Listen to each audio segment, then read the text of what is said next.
Hey everybody, welcome to Dad Talk today. We are at Turning Point USA in Tampa, Florida, and we are here with Miss Lauren Boebert. Lauren, how you doing? I'm doing great. Thank you so much for having me. Yeah, it's such an honor to talk to you. You know, Lauren, on our show we talk about the breakdown in the family, the fatherless epidemic that's going on in the country right now. I really feel like the family has had a target on its head for quite some time Yes. now, and it's starting to get worse and worse with the fatherless epidemic. We're seeing the statistics.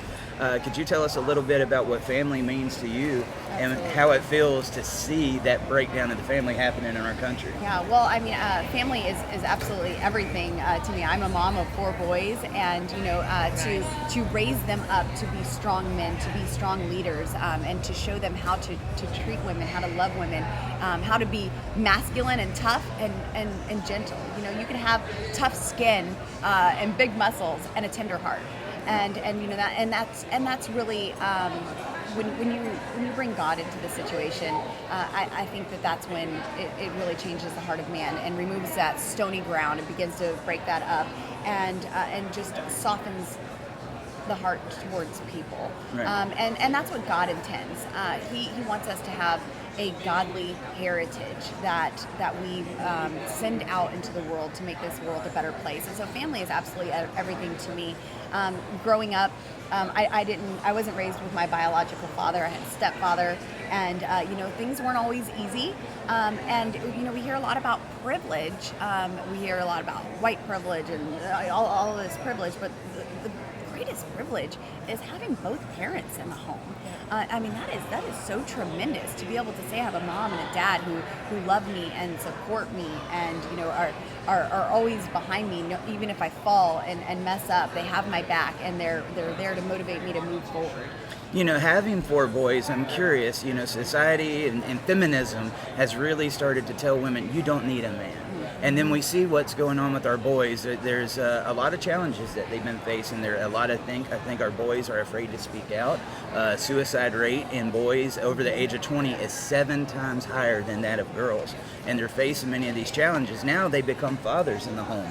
Unfortunately, divorce happens. A lot of times, if the father goes and fights for his kid, he's going to end up on the losing side 83.5% of the time. How does that make you feel as a mom, knowing that boys are facing some of these issues and that your kids are being raised in that generation? It is really tough, and the feminism movement. It's never really got off to a good start, and we need to put a stop to it. And now we have boys who are able to play in women's sport, if they say they're a girl, the feminists need to be outraged, and we need to be hearing this every day from them. I've heard some of it, but not a lot. I mean, now all of a sudden we have boys in girl sports, and that's okay because they say this or that. But my boys, I love raising them knowing that they can complement a woman, right. and a woman can complement a man. I don't think that one is stronger than another, better than another. We are all created equal, and we have different strengths, and those strengths help the other's weakness. And so I think of it like a marriage. Like if we just lined up and everything was perfect and in order, well, if you try to pull my hands apart. Okay, that's pretty easy to just take that apart, right? Everything's like pretty and in order. But if you just shift that over and allow the strengths to cover the weakness and get locked in, now try to separate that. Yeah, it's not really as easy to do. So maybe this isn't as pretty as this and orderly, but there's strengths covering weakness, and you're locked in together, and it's much more difficult to be separated. And so just lifting one another up.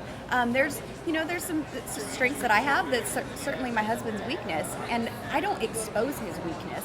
I cover that weakness with my strength and build him up with it. You work with each other. Yes. It's not a competition. We were put on this earth to love each other and to be there for each other, and we have our different qualities, and that's okay. Yes. Yeah. We look at the breakdown of the family.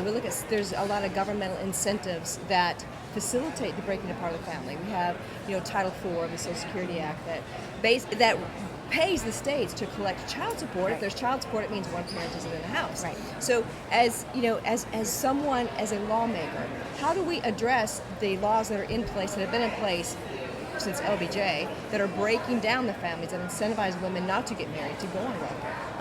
So, I mean, that's really a part of the big government that we are all trying to tackle right now, because government does incentivize mothers to be single. And it's really unfortunate. I grew up in a Democrat home where, government was our provider. And it was a very limiting way to live life. And that is not something that I would wish upon anyone. I've stood in line for bread. I've stood in line for government cheese. And it's not America's best. And learning that you could do a better job taking care of yourself than government did. And not having to, cheat the system or whatever to get an extra check, or not be married to get some sort of insurance or some sort of government handout. It's really empowering, saying I could do a better job taking care of myself. And recently we had AOC come after me, over this, saying that we wanted to dismantle America's safety nets. Yeah. Absolutely not. But we don't need to incentivize government to be everyone's daddy. Exactly. Government doesn't need to be our nanny and take care of every little thing. We are capable, rugged individuals, full of innovation, and there's a lot of pride and self-worth with putting your hand to something and creating wealth and creating success. I'm glad you brought that up, that you stood in line for government cheese. I did too when I was a kid. And there's something for me that was demoralizing about that I knew that there was a separation there. And so I think a lot of people can relate to you in that aspect. You grew up a real American, not privileged, But to see the breakdown of the family and the government step in like that, so what type of laws, how do we change that as a lawmaker? How do you get in there and dismantle that? Well, I think we need to show that community still works. Government doesn't want community outreach. They don't want the church to fulfill their role. Look at all the restrictions churches have on even potlucks, or coat drives, or all of this. We need to get back to that place of community. When we lived in a very rough area of Denver and were on government assistance, there was no community. Everyone was in the same line and waiting on the same check to come in. But when I moved to rural Colorado, I became a part of a community. I had neighbors that said hello to me, and people were showing us how to have a hand up. They were providing a hand up, not a handout, and saying, this is the way, this is the path that you take forward. So we need to prove that community is still stronger than government. Very good. Lauren, I love it, and I think part of the problem is when we let government inside of our families in the first place, we got to make sure that we remain to keep that control. Yes. Tell everybody where they can keep up with you. Awesome, thank you. So LaurenForFreedom.com is my website, and go on there. You can learn more about me. You can connect with me. We certainly would love to have your support, love to hear from you, and I'm just so grateful to be a part of this today. Thank you for all you're doing for the families in America. That's wonderful. Thank you as well. There's a lot of hard work going in, and glad to know you're on our side. Yes, absolutely. Thank you. Thank you. Hey everybody, Eric Carroll here. Thank you for tuning in to another exciting episode of Dad Talk Today. While we fight for you, we would ask for you to please help fight for us. Like, subscribe to our channel, and ring that bell so you get notifications every time we go live.